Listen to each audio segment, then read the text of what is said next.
Hello guys, my name is Kylie Rapp and I am in Allied Health period 3rd and 4th, and in this video I'm going to be showing you how to don and doff our surgical mask and N95. So let's get started. Some important key notes is that people tend to leave, when putting on the mask, they leave their nose exposed. Some people tend to fail to pull it under their chin. People tend to put it upside down or backwards, and that is not okay.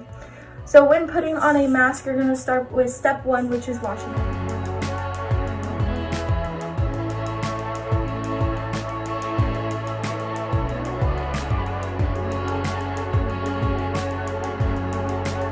Going to want to have proper hand hygiene because you are applying something that is going towards your mouth and nose, and germs can get you sick.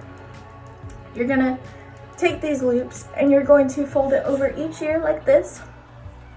You're going to pull it over your nose and you're going to seal over your nose like this, and make sure you tuck that under your chin like this, and this is how you don a surgical mask. Now, taking it off, you do not want to touch the front of your mask because it is now considered contaminated with all the germs that other people have been breathing. So you're going to grab and hook those ear loops, pull it over your ears like this, and you're going to take it off and you're going to dispose it, or if it's reusable, you're going to wash it, disinfect it. But after you dispose it, you're going to wash your hands with proper hand hygiene again, and you're all set to go.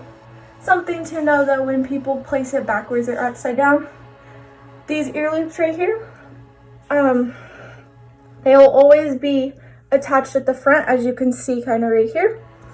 Also, your pleats are going to face upwards at the back, and they're going to face downwards in the front, as you can see right here. And to know that it's not upside down, you can feel for that metal band across the top, and it's going to go across. Moving on to an N95. You can obviously see that this mask is completely different to what our surgical mask looks like. This is classified as an air filtration mask or a respirator. So when donning and doffing this mask, you're always going to start with step 1, is you're going to apply that proper hand washing technique. Then you're going to take this mask and you're going to start with the top strap, and you're going to apply it, hold like this, apply it to the top of your head, and then the bottom strap you're going to wrap over like this, grab it, grab over, and it goes down here. Make sure that these two straps are not crossing or are tangled. Next, you're going to take this seal and seal it all the way down like this, and that's how you apply it. Next, you're going to do what's called a seal test. So you're going to cover your mouth like this. You're going to cover and blow as hard as you can. If you feel any air leaking, that means you have not sealed it right, and you're going to go and seal it again. You're going to do that seal test again.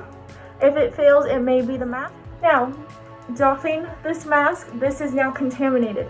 So what you're going to do is you're going to start by the bottom strap and wrap it over.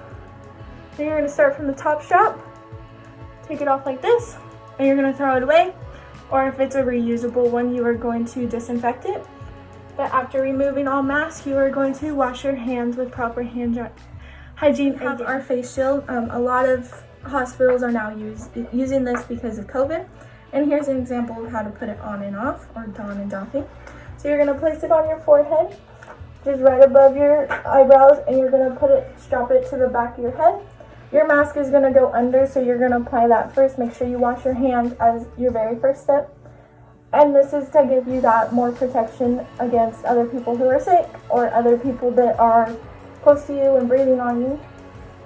And then to take it off, this is now contaminated, so you're going to grab those straps and just pull it over like this, and you're going to dispose it because these ones are not the reusable ones. If you have a reusable one, you're going to disinfect that and let it dry overnight.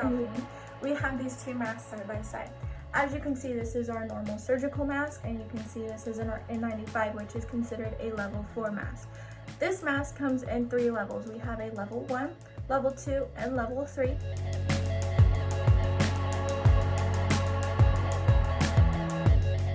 They will all look like this, but they're obviously level 3 will be the thickest, level 2 will be not as thick, and then level 1 is our thinnest mask.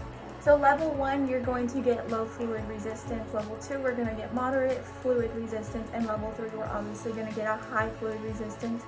This is recommended 95% air filtration. And then we can move on to a higher mask, which is our P100, and you are recommended to get 99.9% air filtration. So for a P100, we will be using that in a hospital if you are entering a high-risk room or a high-risk area, such as someone who has tuberculosis or has an airborne disease. This will give you that extra protection against this disease, that extra barrier.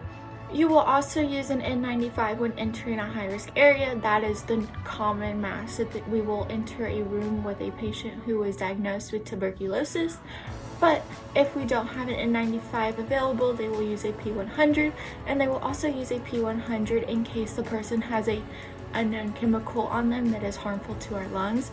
That's when we will use a P100 over an N95. In the medical field, you're more likely to wear this or this. Your nurse or doctor would be wearing in these types of things. We're going to start with their N95, and here's an example of what it would look like.